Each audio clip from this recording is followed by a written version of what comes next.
refused to believe in creation, in God, in salvation, and in Jesus Christ. Here's what he said.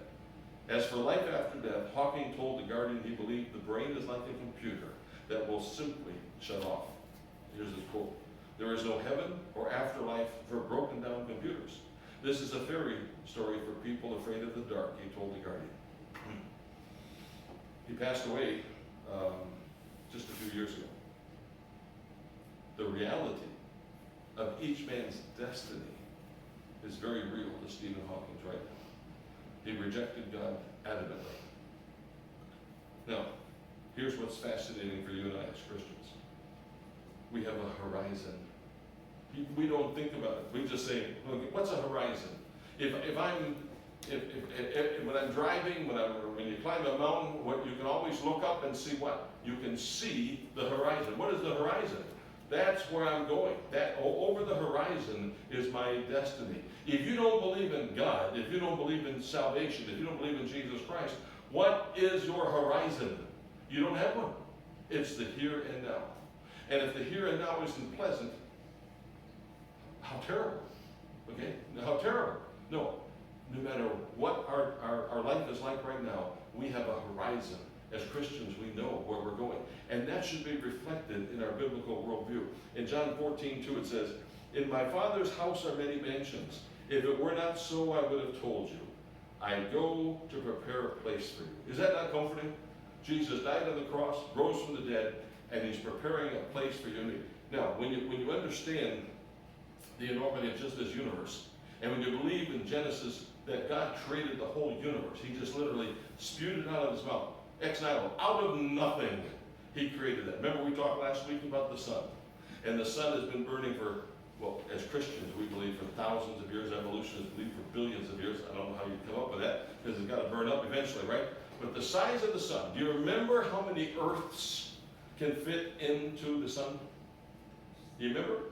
I've been asking 5 or 6 people just in the last 2 days, and the highest number was, well, they said, you're going to laugh at me, 5,000. No. It's like 1.3 million. 1.3 million Earths can fit into the diameter of the globe of the sphere of the sun. I can't comprehend that. And our sun is but just a small star in the whole Milky Way galaxy. And our Milky Way galaxy, and there's billions of stars in the Milky Way galaxy, and then there are billions of galaxies in the universe. I can't comprehend it. And here we sit as minute men, and we say, well, I'm in control of my... No, you're not. But Jesus said to you and to me, he's going to prepare a house for you. Is there plenty of room for him to build a house for you? He could build a house, one house for you, on just one planet.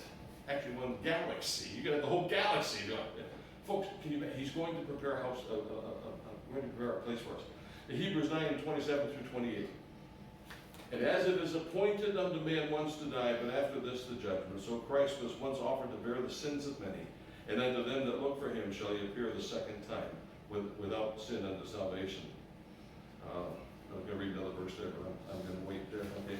So what I want us to understand is that when it's our turn, in fact, let me read Hebrews 9:26. For then must he often have suffered since the foundation of the world. But now once in the end of the world hath he appeared to put away sin by the sacrifice of himself. And as it appointed unto man once to die, but after this the judgment, so Christ was once offered to bear the sins of many, and unto them that look for him shall he appear the second time, without sin unto salvation. When we understand the nature of man, and we understand our destiny, and when Jesus says, when Paul says in Hebrews, it's appointed unto man once to die, and after that the judgment. Everyone that you and I know, everyone in our family, we're all going to do what? We're going to die. What's your biggest concern with that? Oh, I've got to stay in good terms with them. I've got to be shrewd. I've got to get along with them. Their destiny is at stake. When they die, they're going to face a holy God. My question always to people is, when it's your turn? You remember that? You've got it memorized by now. When it's your turn, and you meet a holy God on bended knee, and he says, why should you spend eternity with me? What biblical answer will you give him?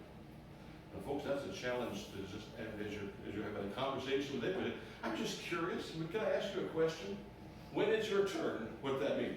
When you die, when it's your turn, and you meet a holy, folks, we need to be concerned about the salvation of those around us. We need to be concerned with our destiny and with the destiny of so many around us. You know, we've delved into now 4 of the basics for developing a biblical worldview. Is there a God? What is the nature and origin of sin? What is the nature and origin of man?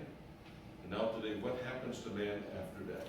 That is the ultimate concern for everyone. Now, all of your friends, you can't insult somebody by asking them, what's your belief about what happens after you die? Everyone is concerned. Even if it's Stephen Hawking saying, when I die, my brain shuts off like a computer and I cease to exist. When you ask that question, what have you done? You've started a conversation, okay? If the Holy Spirit's not in it, nothing will come of it. But it behooves you and me, if we have a biblical worldview and we're concerned about mankind and the destiny, we need to be asking folks this question. And here's my challenge to you. Is your life, your thoughts, your actions, your desires conforming to Scripture? Do others see the love of Jesus shining through your life? My prayer is that as you're challenged, as I've been challenged, to develop a biblical worldview. Remember, a couple of weeks ago I brought the special glasses that I bought. They're tinted, some what color, I think they're yellow or green or something. Okay? And when I put them on and I'm looking and driving at night, I cannot believe, all of a sudden the road that I couldn't see, all of a sudden the white lines pop out and I can see it. That's the way a biblical worldview works for you.